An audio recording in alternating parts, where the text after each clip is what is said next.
Hi everyone, happy Friday. Okay, this video is going to be a lot of fun, especially if you are a small business owner or if you are someone who's really creative and is trying to start to monetize that creativity into an actual business.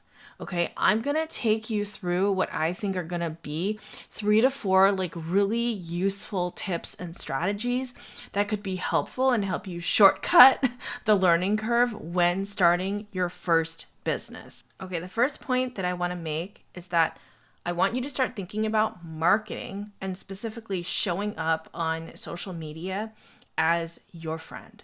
Now, I know the most terrifying thing is that you may feel like, I don't like to look at myself. I don't want to see my own face. I don't want to show up. It feels very, very vulnerable and like the whole world is going to see you and they're going to laugh at you and talk about you behind their back. Okay. So the first thing to understand is that when you are here in some kind of helping or healing profession, okay, let's say that you are an artist that is doing commissions, or let's say that you are a coach who's doing one-on-one sessions, or a massage therapist, or a healer, whatever business you're going to have, right? Whatever product or service you're going to offer, it is in service of something. Okay, it's not just like, oh, we're just two girls hanging out. No, okay? You're actually helping people fix a problem or move through some kind of transformation. Okay? Even if that transformation is in the form of just joy, like your art gives people joy, great. Okay? But don't forget that people are coming to you because they have a problem that they want to be solved. And in that seeking, right, people are coming for selfish reasons. They're coming because they have this pain and you have a balm or you can facilitate some kind of healing that's going to move them out of a pain state. Okay? A lot of these sort of services industries, coaching industries are about education. They are about sharing wisdom. They're about helping through some kind of transition. Okay? So I need you to see yourself as a facilitator of a healthy change process. And therefore, it's not about you. It's not about you. When people watch your content, listen to your podcast, read your Substack, whatever it is, they're not thinking about you. They're thinking about themselves. They're thinking about, great, how can I take this information and use it for myself? They're not thinking about your hair or your double chin, or if they are, right? Because there will be haters. If they are, then they're not those aren't your people. Okay? The people who are really here to be working with you, to be partnering with you, are here because they need your help and they are looking for a message or something to be unlocked to help them along their journey. So they don't care if the message resonates for them, if it's in the right pitch and tone that they're ready to hear, then they're going to come to you. Okay? So if you've ever thought to yourself, I'm great, I know I'm good at what I do, just nobody knows that I exist, but I also don't want people to know that I exist. Okay? I totally understand that. But also you have to know that when you're coming out to do your TikToks or to do your YouTube, it's actually not about you. Okay? It is about the message and the healing that you are facilitating on behalf of a potential client. I also want to tell you, so there's 2 types of marketing, okay? There's push marketing and there's pull marketing. So push marketing would be probably what you are doing now, right? Which is you are pinging people in your inner circle. You are maybe, going on Fiverr or Upwork and applying to jobs that match what, your capability is, right? You're basically hitting people up. You're saying, hey, I have this skill. Would you be interested? I used to do this all the time. I used to be on this thing called LinkedIn Pro when I was doing my resume writing. And it would alert you like, oh, so and so in your area is looking for a resume review. And then I would have to write a whole thing and be like, hi, my name is Mandy, and I have been a resume writer for X number of years, and I'm really excellent, and here's why you should give me a shot. And then like maybe 1 in 10 times, the person would actually be like, okay, great, let's get on a call. Okay. That's push marketing. Like that's me being like, please like me. Let me go 1-to-1, door to door, and just like make my case time and time again. Okay. Now, if you're good, this is going to work fairly well. You probably will be like, it's not an issue because I'm able to pick and choose. Like, that's great. Okay. But once you get out there on social and once you start sharing your education, sharing your perspective, sharing your messages online, I'm telling you, it switches up from a push where you have to pitch people and be like, let me tell you how great I am, please know that I exist, to one where people come to you. And you don't even need that many followers or subscribers. Like, you really don't. Okay, when I started going on social, because there's this interesting thing that happens because there's, okay, we'll call it kind of like the outside world, like people who totally don't know who you are. And then you're kind of like circle of people, right? So let's say you start posting on social, and on social, which is like totally a blank slate. Let's say you have, I don't know, 100 followers, right? Most of these people are total strangers. But then you take that content and you repost it on a platform where you actually know people. Okay. So then you're reposting it on Instagram. You're reposting it on LinkedIn, which is terrifying because you're like, oh my God, this like rando colleague that I worked with just like saw my cringe ass, like, you know, little short video content. And now I'm mortified. Right. But let me tell you what happens. People start to see that you're putting yourself out there. They see that you're offering a service or you're offering a product. And I'm telling you, even with like very, very low subscriber count, now the energy has shifted and people will come to you. Okay? You will start to attract people to you because people say, wait, oh, you were like, we took like one class together 10 years ago, but I remember you were like really nice. And now you're offering this thing. This feels safe. This feels like there's little risk because I've like met you in person and you're cool, right? So then these people that are probably in your second and third kind of tier of like, you took a class together, you're like a friend of a friend. They're not like your besties, right? Will come to you and be like, wait, you're doing this thing? Like I need help with this. Okay. And that's where it will begin. So the pull part of it is people in your kind of network / extended network are going to see what you're doing. And they're going to start being like, wait, I saw you posting, or like, oh, I read that blog post that you wrote about what you're doing with your business. Like, that's really cool. I actually need help with that. Right. And they'll start coming to you. So that's sort of like the first wave. And then as your content grows, and again, we're going to make the content be just super helpful to people. We are not going to gatekeep. Okay, that's so like 2021. Like just don't gatekeep. Just share your best stuff. Why not? Okay? Show people what you're made of. Show people that you're authentically here to help. As your following grows, and again, it could be like 1,000 followers. Like, we do not need to hit huge numbers. People that you don't know, complete strangers, will start to reach out. And over time, you'll be like, wait, this is the first client that I've ever had where I actually I don't know them. They just found me. Okay, so that will start happening.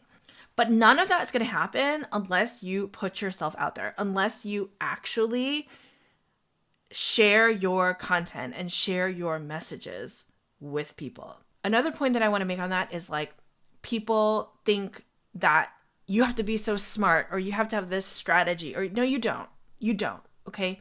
You just have to be helpful. And in being helpful, it's not about you. It's not about your face, your mannerisms, your background, your microphone. Like, it's not. It's about you being in a place of, hey, I'm discovering this stuff. I find it extremely interesting and challenging and juicy. I'm sharing what I've learned along the way, and I'm obviously not perfect. I'm not fully formed, but here's what I've got so far. And if you're on a similar journey, and if you're also exploring and wrestling with these things, then come, let's work together, right? That's the messaging. So it's not cringy, it's not cheesy to do self-promotion. It's actually standing in your power saying, hey, I think I'm kind of good at this. I'm pretty sure I'm kind of good at this. And that, just standing in that is something we rarely do, right? And that's why it feels cringe, because it's like, oh, I don't want the spotlight on me. But it's like, it's not. You're actually just saying very plainly but confidently, I think I'm good at this. I know I might be good at this. Come, let's do it together. Okay. Second point is I want you to think about the packages that you can offer. Okay. And what I would say is just take a stab at it. When you first start out and when you're first being like, I can do consulting, I can help you with your resume, I can do a style makeover for you. Like when you're first coming out of the gate, like you're not going to know exactly what people want. Okay. When I first started, my very first package that I offered was a mom's returning to work. That was like, I was like, I don't know, this could be something, right? I know plenty of moms who are really, highly educated, really capable, took time off and are now looking to come back into the workforce. Theoretically, they might want something. I put that up on my website. I was like, here's what you get. Okay. You get 3 sessions of coaching. You get some kind of questionnaire. You get some kind of like holistic conversation. Like I was making it all up. Okay. Turns out nobody signed up for that package. Instead, I got a bunch of like investment bankers and consultants who were like, I just need help with my resume. The opposite of like the hardworking mom coming back to work. It didn't matter. I was like, you know what? Okay. Nobody, I'm somehow getting like completely different clientele. That's okay. I just updated my website. I just was like, removed that package and updated it with like, okay, people really want to start with more tactical help. Let's do that. We'll have a resume and LinkedIn package. Okay. The other reason why you want to think about packages is because this is kind of like part of a bigger idea, but the energy of the client that you work with is so important. You really have to like them.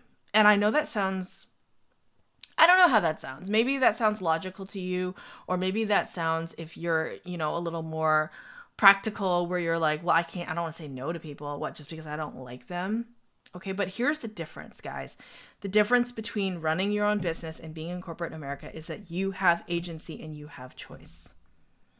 Okay, now in the beginning, I was like, if you are a raccoon that needs your resume done, I'll do it for you. I'll talk about all the garbage cans that you've pillaged and all of the neighborhood animal friends that you've had, and we will make it sound amazing, and you're going to get that job. You know what I mean? Like, I didn't care. I was in a little bit of like a blinders hustle mode, and I think that worked for me when I was doing like the more tactical stuff. However, as I moved into what I'll call a more intimate space with clients, where I'm actually doing coaching and I'm talking through, it's really mindset stuff, right? What I realized is I was like, and I think this sort of happened naturally, but my clients that I genuinely was like, yo, that person's cool. I like them. I like their energy. I feel like if we weren't in this client-coach relationship, that we could be friends, although we're not going to be friends because there's that line that you need to keep, right? But I could see, I was like, I like their vibe. They're really nice. Okay? Those are the people that are like gold. Those are the people that like really make or break your business, because your business is essentially how you spend your time. And if you're spending your time with a bunch of jerks every single day where you're like, I don't agree with even what they want to do, and it doesn't make sense to me, and I don't like how they're talking to me, and this feels a little bit icky. Like, it's not going to be sustainable. Okay? So we don't want to spend a lot of time continually getting new clients all the time. We don't, that takes a lot of effort, doing these free consultations or doing these kind of like, meet and greet. Like, it takes so much time. What we want to do is when we find a great client, we want to keep them. We want them to be a long-term client, right? And when clients come to you, one of the things is that they're really in a vulnerable space where they're also like, okay, I know this is weird because I'm asking for help and I don't normally ask for help, but I'm now in a spot where like I need it. So, all pride goes out the door. Like, I just need help. So please help me. Okay, they're already in that spot. They're really looking to you to sit in your seat of authority and power and provide structure and provide a roadmap to this work together. Okay. And now a lot of work, especially if it's healing work, artistic work, is like, there's no roadmap. And that's the point, is like, we will listen to our intuition and we will guide through in the way that we see fit. Right. But even that requires a voiceover from you. So remember that you are in the seat of the coach, the healer, the artist, the facilitator, right? And it's really your job to be like, okay, this is where we're going. This is how it's going to happen. Okay, this is how I see it unfolding for us. And setting up those initial expectations, setting up those initial sort of guardrails. Another reason to have packages is honestly, people, if it's all about energy. If they like you and they're into you and it's a vibe, they don't want to think about it. They just want to be like, okay, great, I trust you. Like, how do I get started? And let's just like go. Like, they're so ready to give you money so that you can help them. Okay. So one structure that I thought was helpful was, I used to do a thing where it was like, your first session was like a la carte, like you could just buy a session, that's fine. But then after that, I would have a 3-session minimum. Because I'm not trying to like run around, I'm not trying to like get a new client every single time. Okay. So you might think about, okay, what is the entryway into my services? And then what is the continued sort of path into my services? And it might look like a set number of sessions, a set number of hours. It might look like more of a tuition-based thing where it's like, okay, it really is a rolling sort of, every month you're going to pay me for, and this is sort of the arrangement. And then all I ask is that when you're ready to move on, that you give me 30 days notice, 45 days notice. Like, so you want to think about structurally, how are you creating this on-ramp for clients? And then the eventual off-ramp for clients as well. Okay, the final point that I want to make is that you really do have to charge more than what you think. Okay? I see a lot of people in the beginning be like, oh, like, I'm just learning this, so, my rate is going to be like really, really low, just as I'm kind of getting my grounding. And it's like, let me tell you something. Just because you haven't been formally accredited or formally trained in something yet, like, let's say, oh, I just became a coach or I just started this business, right? Like, on the outside, yes, you are in the process of getting this anointment to a certain standard, right? You're like, I'm a newbie, I don't know what I'm doing, right? But on the other, you have to think about it as like, you've been on this entire journey, right? So if you're a healer, for example, it's not like you've always been a healer. You've been healing stuff intuitively for your whole life. So your gift or your ability to show up and hold space and create this healing environment, I don't care about you just graduated from the program 3 months ago. You've been living, like, you are it's in your blood, right? So you can't let this idea of like, I don't want to, because it's ultimately not taking responsibility, right? It's saying like, I'm going to charge them less so that I can get away with more. So that if I somehow don't do a good job, that like they can't come after me because, well, they only paid me $50, or they only paid me $25, or it was free. Okay.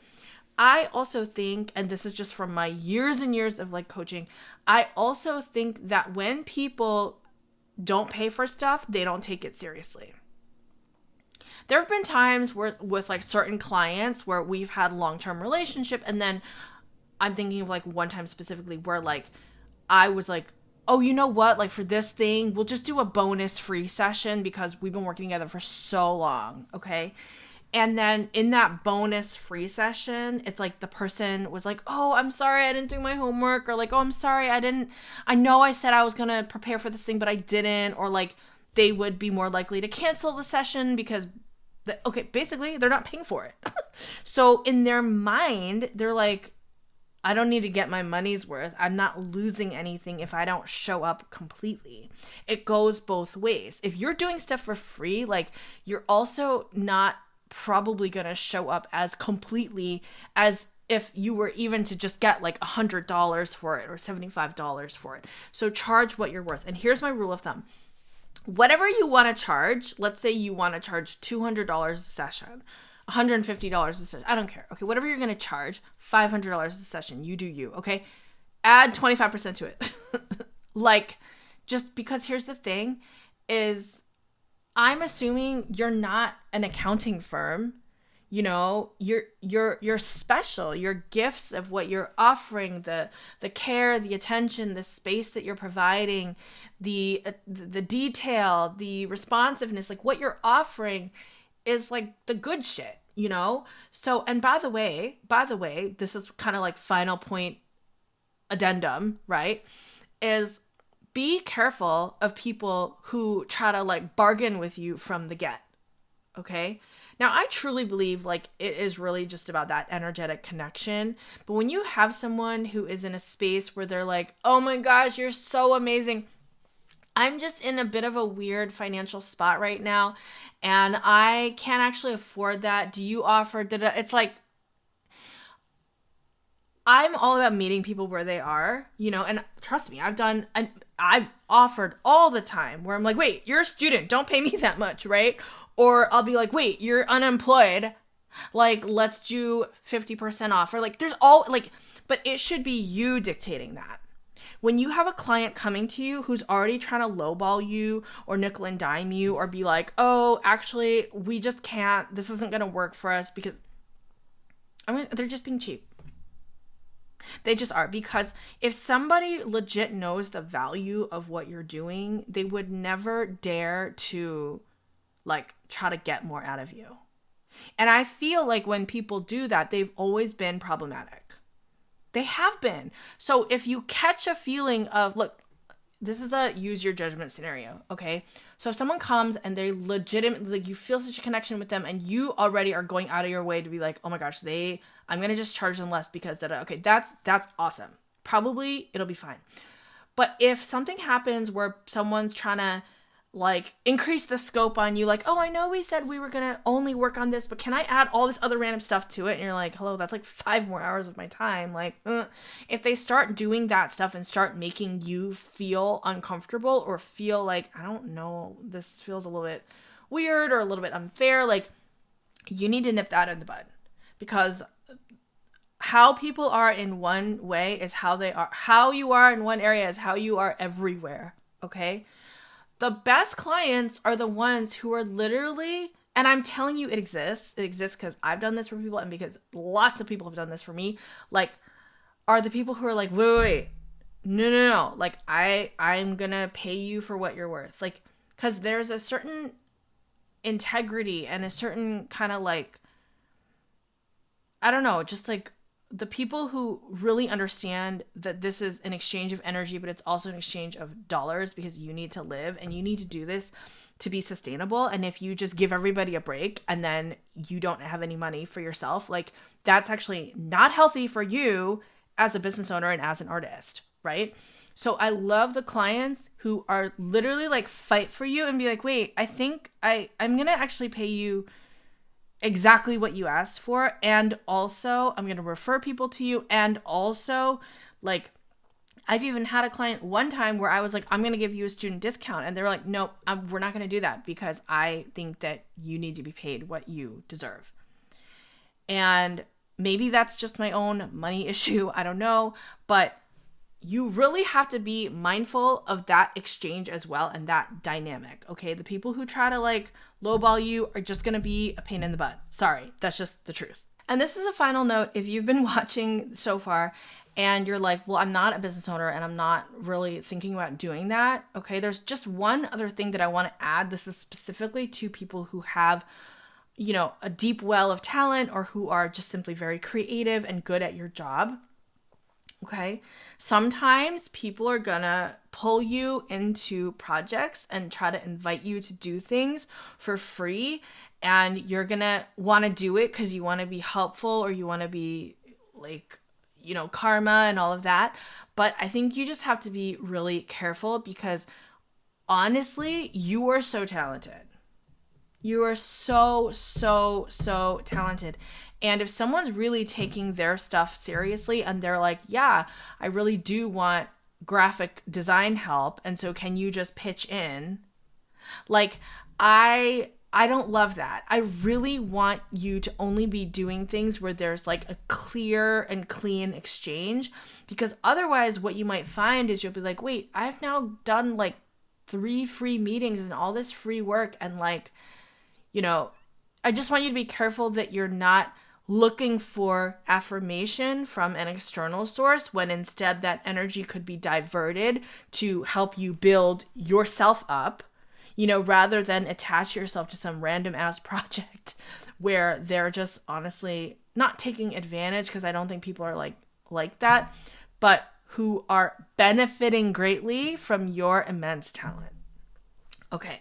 So I hope that was helpful for you. If you like this video and this is your first time seeing me, please subscribe. We have an awesome community here.